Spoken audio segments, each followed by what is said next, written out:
Olá, sou o professor Humberto Cunha Filho, da Universidade de Fortaleza, precisamente dos programas de mestrado e doutorado, e também sou advogado da União e autor deste livro Teoria dos Direitos Culturais, Fundamentos e Finalidades.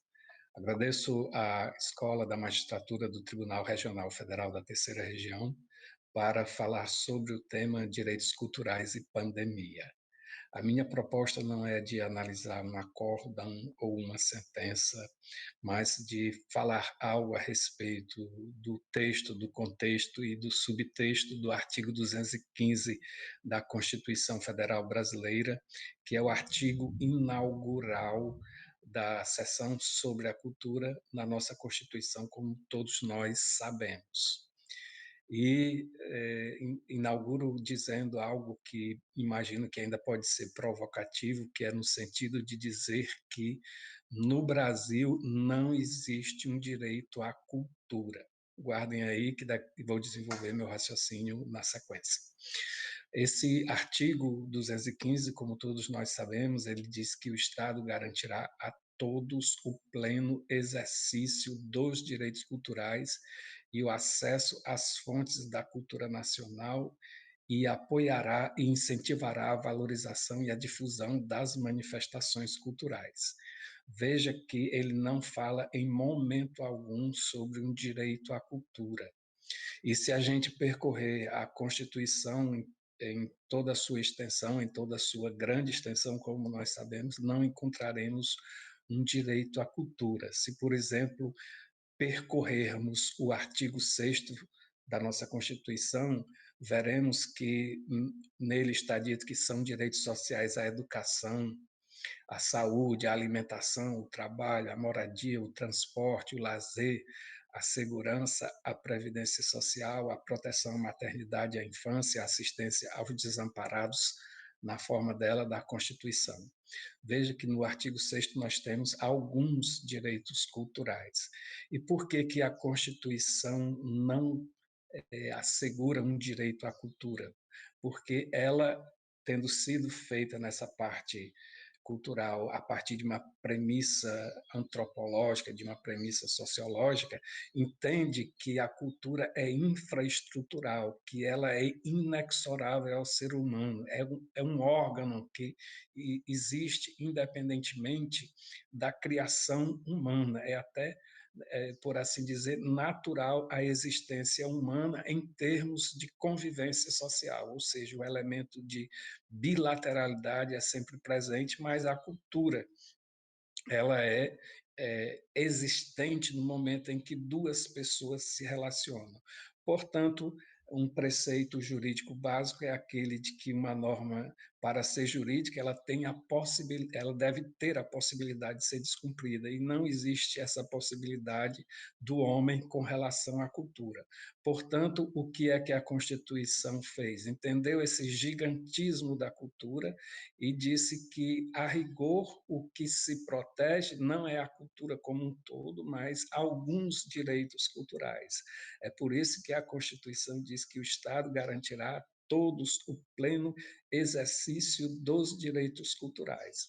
Então, é necessário que haja a especificação desses direitos culturais para que ele seja protegido. E a Constituição, nesse sentido, é apenas uma reprodutora de um documento 40 anos mais velho do que ela, que é a Declaração Universal dos Direitos Humanos, em cujo o primeiro item do artigo 27 vai no mesmo sentido de não afirmar um direito à cultura, mas o de dizer que toda pessoa tem o direito de tomar parte livremente da vida cultural da comunidade. E acrescenta, tal qual a nossa Constituição também faz uns acréscimos, diz, por exemplo, a declaração, na continuidade desse seu texto, que essa ideia de tomar parte livremente na cultural da comunidade é acompanhada das prerrogativas de fruir das artes, de participar do progresso científico e dos benefícios que resultam deste, né? Então, a nossa Constituição, a rigor, garante os direitos culturais. E quais são esses direitos culturais? Aí é uma investigação que merece aprofundamento, mas que eu sintetizo em 3 grandes blocos.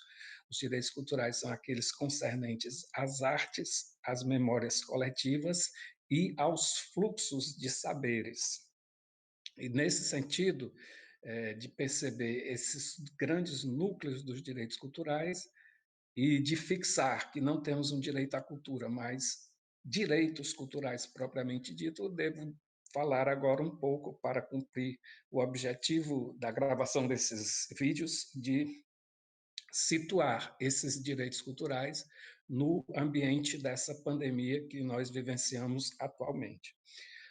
A situação dos direitos culturais é uma situação muito ambígua e decorre da própria multiplicidade de configuração desses direitos. Se pegarmos os 3 blocos a partir dos quais eu tento organizar o raciocínio para identificar esses direitos, nós vamos perceber essa ambiguidade muito fortemente, por exemplo, quando nos referimos às artes.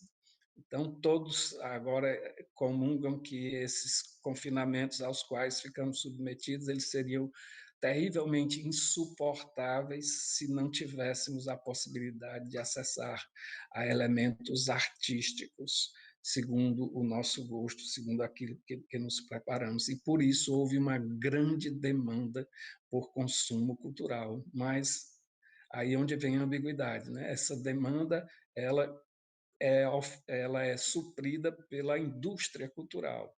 E, por outro lado, apesar dessa demanda, nós tivemos um grande sufocamento, não criminoso, mas assim, em face da própria circunstância, na produção artística, né? Até mesmo a indústria cultural foi sufocada, os estúdios profissionais passaram a não ter a possibilidade de gravar, né?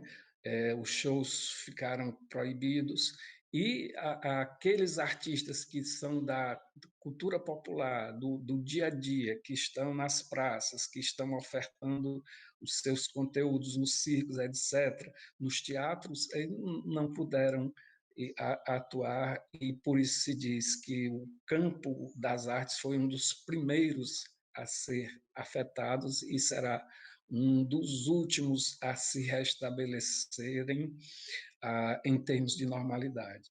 O campo das memórias coletivas também ambiguidades imensas, né? No sentido de, se observarmos essa questão presencial, eles foram terrivelmente afetados. Então, sítios antropológicos, sítios arqueológicos, grandes praças de visitação no mundo todo, Machu Picchu, Coliseu,